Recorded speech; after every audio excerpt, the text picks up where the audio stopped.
Évangile de Jésus-Christ selon saint Luc. En ces jours-là, Marie se mit en route et se rendit avec empressement vers la région montagneuse dans une ville de Judée. Elle entra dans la maison de Zacharie et salua Élisabeth. Or, quand Élisabeth entendit la salutation de Marie, l'enfant tressaillit en elle. Alors Élisabeth fut remplie d'Esprit Saint et s'écria d'une voix forte : « Tu es bénie entre toutes les femmes, et le fruit de tes entrailles est béni. D'où m'est-il donné que la mère de mon Seigneur vienne jusqu'à moi ? Car lorsque tes paroles de salutation sont parvenues à mes oreilles, l'enfant a tressailli d'allégresse en moi. Heureuse celle qui a cru à l'accomplissement des paroles qui lui furent dites de la part du Seigneur. » Nous sommes encore au tout début de l'évangile de Luc. Il y a eu d'abord les 2 récits d'annonciation, à Zacharie pour la naissance de Jean-Baptiste, puis à Marie pour la naissance de Jésus. Et voici ce récit que nous appelons couramment la visitation. Tout ceci a plutôt les apparences d'un récit de famille. Mais il ne faut pas s'y tromper. En fait, Luc écrit une œuvre éminemment théologique. Et il faut certainement donner tout son poids à la phrase centrale de ce texte : « Élisabeth fut remplie d'Esprit Saint et s'écria d'une voix forte. » Cela veut dire que c'est l'Esprit Saint en personne qui parle pour annoncer dès le début de l'Évangile ce qui sera la grande nouvelle de l'Évangile de Luc tout entier. Celui qui vient d'être conçu est le Seigneur. Et quelles sont ces paroles que l'Esprit inspire à Élisabeth ? Tu es bénie. Le fruit de tes entrailles est béni.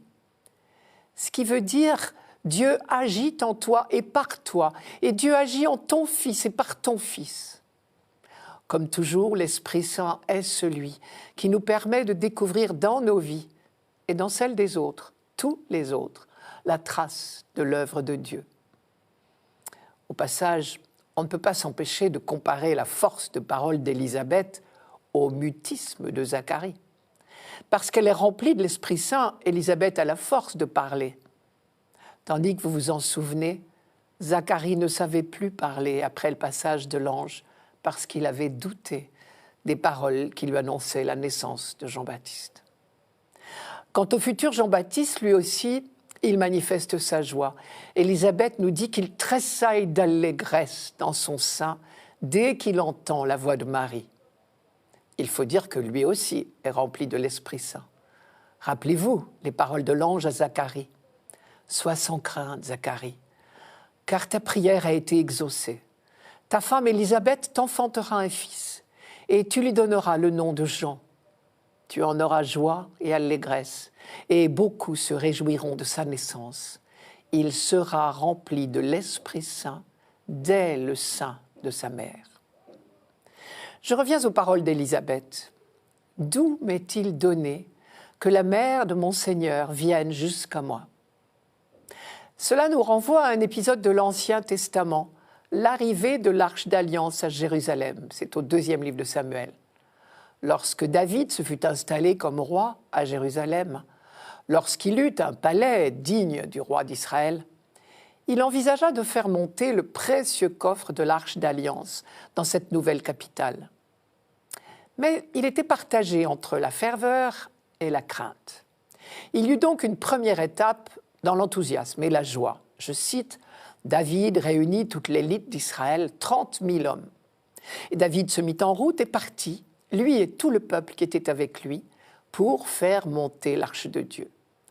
On chargea l'arche de Dieu sur un chariot neuf. David et toute la maison d'Israël s'ébattaient devant le Seigneur, au son de tous les instruments, des cithars, des harpes, des tambourins, des sistres et des cymbales. Mais là se produisit un incident qui rappela à David qu'on ne met pas impudemment la main sur Dieu.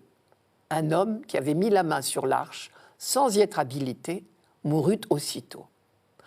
Alors chez David, la crainte l'emporta, et il dit « Comment l'arche du Seigneur pourrait-elle venir chez moi ?»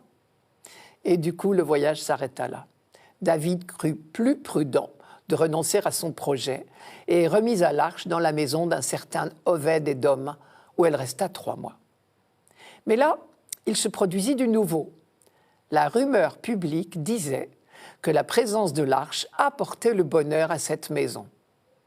Voilà David rassuré. Et du coup, il se décida à faire venir l'arche à Jérusalem. La Bible raconte, David et toute la maison d'Israël faisaient monter l'arche du Seigneur parmi les ovations et au son du cor. Au comble de la joie et de l'émotion, David dansait devant l'arche. On nous dit qu'il tournoyait de toutes ses forces devant le Seigneur. On peut penser que Luc a été heureux d'accumuler dans le récit de la visitation les détails qui rappellent ce récit de la montée de l'arche à Jérusalem.